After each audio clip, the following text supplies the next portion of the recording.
조선시대 괴담, 점쟁이 때문에 죽은 사람들.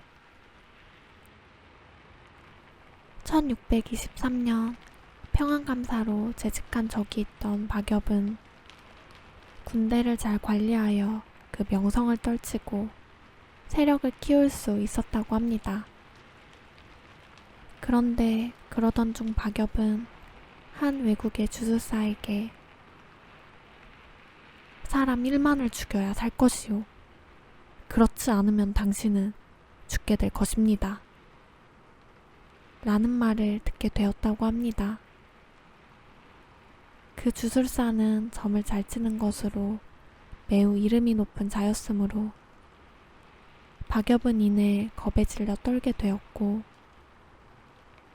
마침내 자신의 목숨을 살릴 운명으로 가기 위해 부하들과 주민들을 하나둘 처형하기 시작하는 만행을 저질렀다고 합니다.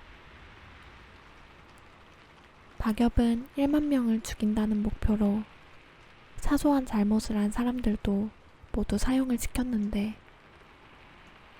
애초에 엄한 벌을 내려서 군대를 다스린 사람인 만큼 군인들을 사소한 죄로 사형시켰고 나중에는 자신이 놀고 즐기기 위한 비용을 조달하기 위해 세금을 거둘 때 그것에 불만을 품은 사람들도 사형시키기 시작했다고 합니다.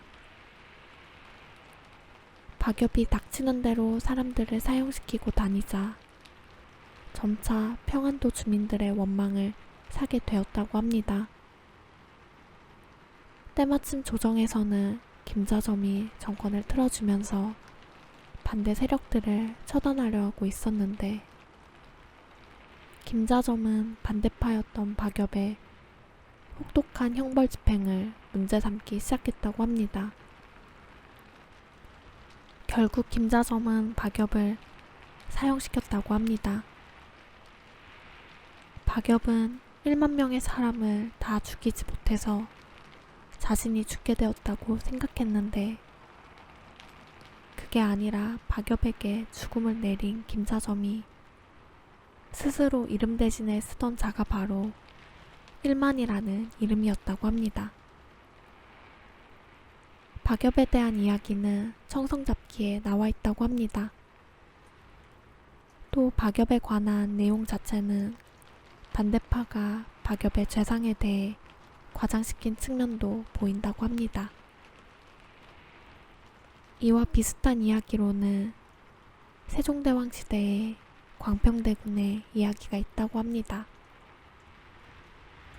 세종대왕은 5번째 아들인 광평대군의 운명에 대해 신분을 숨기고 점을 보게 하였다고 합니다.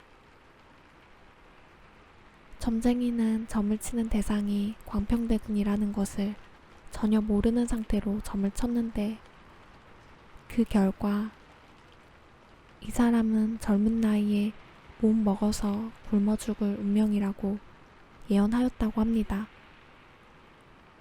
세종대왕은 얼토당토하는 예언이라고 생각해서 임금의 아들이 어찌 굶어 죽겠는가?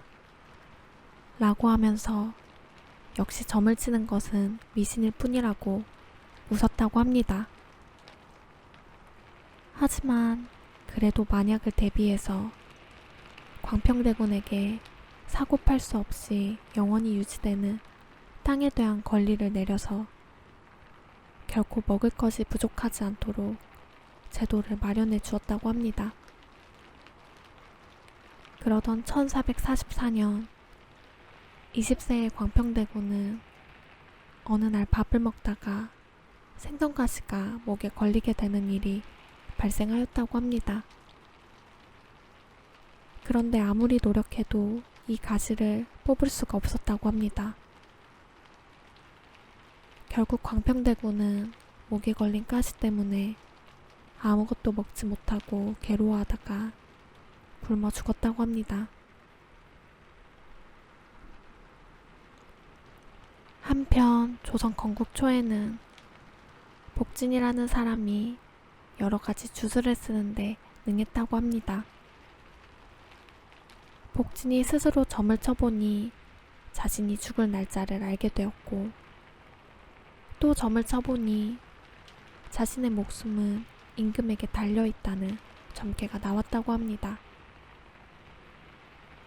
복진은 임금에게 찾아가 자신의 목숨을 구해달라고 사정해야겠다고 생각했는데, 궁궐 속으로 들어가 임금이 있는 곳까지 갈 방법이 마땅치 않았다고 합니다. 복진은 둔갑술을 여러 가지로 연구해서 마침내 몸을 숨기고 궁궐 속을 들어갈 수 있는 방법을 고안했다고 합니다. 복진은 열심히 몸을 숨기는 방법을 연습했고, 자신이 죽을 날짜가 다 와서야 겨우 몰래 궁궐 속으로 숨어 들어갈 수 있게 되었다고 합니다. 복진은 이내 몰래 임금 앞에 나타났고, 임금에게 자신의 목숨이 달려있음을 말하고 도움을 구하려 했다고 합니다. 그런데 임금은 복진을 보자 깜짝 놀라더니 몸을 숨기고 궁궐을 침범해 깊은 곳까지 들어오다니 너의 죄가 참으로 무겁구나 라고 하고는 궁궐 속에 몰래 침범한 죄로 복진을 붙잡아 그날로 사형시켜 버렸다고 합니다.